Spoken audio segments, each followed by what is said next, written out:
ലോകത്തിന്റെ വലിയൊരു ശതമാനം ചരക്ക് ഗതാഗതവും നടക്കുന്ന പാതയാണ് ഹോർമൂസ് കടലിടുക്ക്.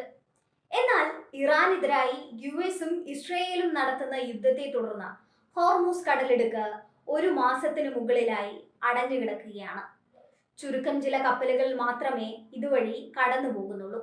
ഇത് ലോകത്തിലെ എണ്ണ അടക്കമുള്ള പലതരം ചരക്കുകളുടെയും ഗതാഗതത്തെ അതിസാരമായി തന്നെ ബാധിച്ചിട്ടുണ്ട്.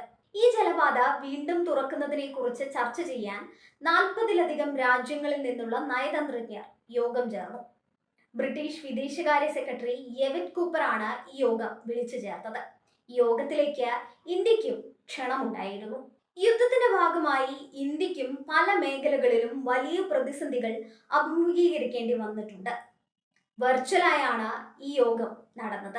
യോഗത്തിൽ ഇന്ത്യൻ വിദേശകാര്യ സെക്രട്ടറി വിക്രം മിശ്രി പങ്കെടുത്തതായി കേന്ദ്ര സർക്കാർ സ്ഥിരീകരിച്ചിട്ടുണ്ട്. ഹോർമൂസ് അടച്ചിട്ട ഇറാന്റെ നടപടികൾ ആഗോള സമ്പദ് വ്യവസ്ഥയെ വലിയ പ്രതിസന്ധിയിലാണ് കൊണ്ടെത്തിച്ചിരിക്കുന്നത് എന്ന് ബ്രിട്ടൻ കുറ്റപ്പെടുത്തി. എന്നാൽ ഈ യോഗത്തിൽ US പങ്കെടുത്തില്ല. ഹോർമൂസ് സുരക്ഷിതമാക്കുന്നത് അമേരിക്കയുടെ ചുമതലയല്ലെന്ന് US പ്രസിഡന്റ് ഡൊണാൾഡ് ട്രംപ് വ്യക്തമാക്കിയതിനു പിന്നാലെയാണ് 40 രാജ്യങ്ങൾ യോഗം ചേർന്നിരിക്കുന്നത്. ഈ യുദ്ധത്തിൽ തങ്ങളെ പിന്തുണയ്ക്കാത്തതിന് യൂറോപ്യൻ സഖ്യകക്ഷികളെ ട്രംപ് വിമർശിക്കുകയും നാറ്റോയിൽ നിന്ന് US പിന്മാറുമെന്ന ഭീഷണി വീണ്ടും ഉയർത്തുകയും ചെയ്തിരുന്നു. ഹോർമൂസ് വീണ്ടും തുറക്കുന്നതിന് സൈനിക മാർഗങ്ങളെക്കാൾ രാഷ്ട്രീയ നയതന്ത്ര മാർഗങ്ങൾക്കാണ് ഊന്നൽ നൽകുന്നതെന്നാണ് ബ്രിട്ടന്റെ നിലപാട്. എണ്ണ, ഭക്ഷ്യവസ്തുക്കൾ എന്നിവയുടെ വിലയിലുണ്ടായ വർധനവ് ലോകമെമ്പാടുമുള്ള രാജ്യങ്ങളെയും കുടുംബങ്ങളെയും വ്യവസായങ്ങളെയും ബാധിക്കുന്നുണ്ടെന്ന് ബ്രിട്ടീഷ് വിദേശകാര്യ സെക്രട്ടറി ചൂണ്ടിക്കാട്ടി.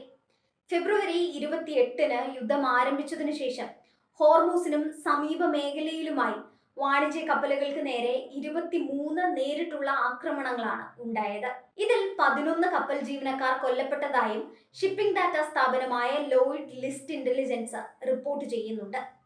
കടലിടുക്കിലൂടെയുള്ള ഗതാഗതം വളരെയേറെ കുറഞ്ഞിട്ടുണ്ട്. ഇറാനിയൻ എണ്ണ കൊണ്ടുപോകുന്ന കപ്പലുകൾക്കാണ് കൂടുതൽ പ്രാധാന്യം ലഭിക്കുന്നത്.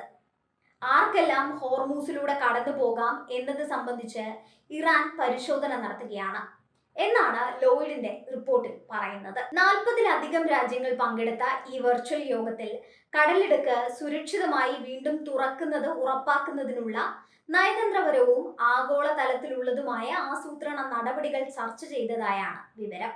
യുദ്ധത്തിൽ കുടുങ്ങിപ്പോയ 2000 കപ്പലുകളിലെ 20,000 നാവികരുടെ സുരക്ഷ ഉറപ്പാക്കുന്നതിനുള്ള നടപടികൾ ചർച്ച ചെയ്തതായും കൂപ്പർ പറഞ്ഞു. ഈ ശ്രമങ്ങൾ കൂടി പരാജയപ്പെട്ടാൽ ഹോർമൂസിൽ നാം അനുഭവിക്കുന്ന പ്രതിസന്ധികൾ എങ്ങനെ പരിഹരിക്കുമെന്ന ആശങ്കയിലാണ് ലോകരാജ്യങ്ങൾ ഒന്നാകെ.